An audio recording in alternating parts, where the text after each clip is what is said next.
বিষয়, অপমানের বিষয় যে এই 90% মুসলমানের দেশে এখনো আমরা এই কোরআনের কারোর জন্য 5টা সূরা ব্যবহার করে জীবনে, কেউ জীবনে 10টা সূরা ব্যবহার করে, কেউ জীবনে হয়তো কোরআনের 15-20টা আয়াত বা 100টা আয়াত সে জীবনে ফলো করে। কিন্তু কোরআনে কমপক্ষে 666টা আয়াত, 6666টা কম বেশি আয়াত আল্লাহ তাআলা দিয়েছিলেন। যদি শুধু হজের আয়াত হইতো, হজের জন্য একটা আয়াতই যথেষ্ট ছিল, রোজার জন্য 2-3টা আয়াত যথেষ্ট ছিল, নামাজের জন্য অল্প কিছু আয়াত যথেষ্ট ছিল, ইবাদত বন্দেগীর জন্য যদি শুধু কোরআন নাযিল হইতো 100-150-200 আয়াত যথেষ্ট ছিল। এবং গবেষণা করলে দেখা যায় আহকাম সম্মিলিত আয়াত কোরআনের মধ্যে মাত্র 500। তাইলে এই কোরআনের মধ্যে আমরা জীবনভর 500 আয়াত নিচ্ছি কোনো না কোনোভাবে। যদি শুধুমাত্র আহকাম সম্মিলিত বিষয়গুলো দেওয়া আল্লাহর উদ্দেশ্য থাকতো, তাহলে আল্লাহ সুবহানাহু ওয়া তাআলা 500 আয়াত কোরআনের মধ্যে দিয়ে এই কোরআনটাকে সীমাবদ্ধ করে দিতেন। কিন্তু আল্লাহ সুবহানাহু ওয়া তাআলা এই কোরআনে বিজ্ঞানের কথা বলেছেন। আল্লাহ সুবহানাহু ওয়া তাআলা এই কোরআনের মধ্যে স্বাস্থ্য বিজ্ঞানের কথা বলেছেন, সৌরবিজ্ঞানের কথা বলেছেন, উদ্ভিদ বিদ্যার কথা আল্লাহ কোরআনে বলেছেন। আল্লাহ সুবহানাহু ওয়া তাআলা এই কোরআনের মধ্যে আইনের কথা বলেছেন, রাষ্ট্রের কথা বলেছেন, মানব অধিকারের কথা বলেছেন, নারী নীতি কোন প্রক্রিয়ায় হবে সেই কথা আল্লাহ কোরআনের মধ্যে বলেছেন।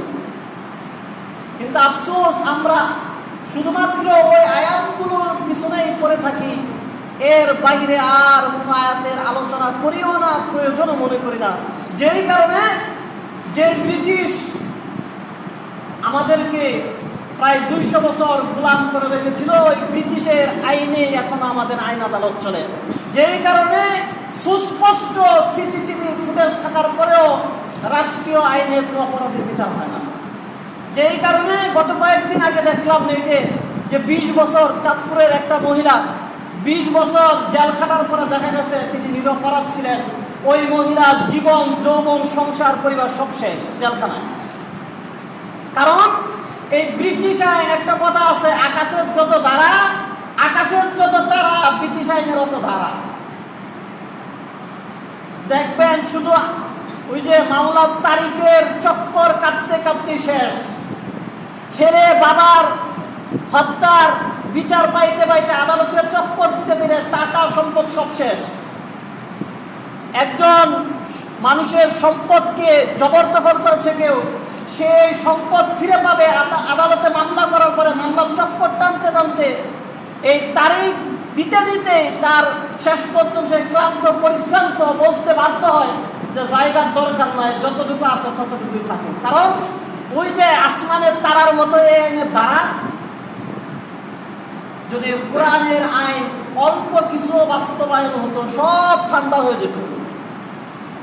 হত্যার পরিবর্তে হত্যা জনসম্মুখে বাইতুল মুকাররমের পশ্চিম গেটে বা দক্ষিণ গেটে যদি প্রতি শুক্রবার জুমার পরে 10টা হত্যার বিপরীতে 10টা হত্যার মানে পরিবর্তে 10টা হত্যা হইতো ওপেন, দেখতেন পরের জুমা থেকে আর খুঁজে পাওয়া যেত না। 10টা চুলের হাত যদি কাটা হতো প্রতি জুমায় বাইতুল মুকাররমে, 1 মাস পরে সারা দেশে আর চুরি আর ছিনতাইকারী পাওয়া যেত না।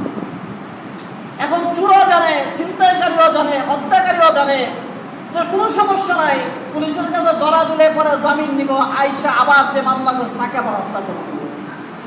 এই কারণে হত্যাকারী হত্যা করে, চুরি আর ছিনতাইকারী চুরি এবং ছিনতাই করে। যারা ভুক্তভোগী যদি পারে তাহলে প্রতিবাদ করে, না পারলে আমার আর আপনার মতো নাগরিক হলে নীরবে সহ্য করে। কারণ জানে এই দেশ চলে ব্রিটিশ আইনে, যারা আমাদেরকে গোলাম করে রেখেছিল। কিন্তু যে আল্লাহ আমাদেরকে তার গোলাম করতে চান, তার আইন দিয়েছিলেন, সেই আইন প্রয়োজন মনে করি না, সেই বিষয়ে আমাদের কোনো ভ্রুক্ষেপ নাই। এই কারণে আমাদের আইন আদালত আমাদের পক্ষে নাই, শান্তিও আমাদের নাই।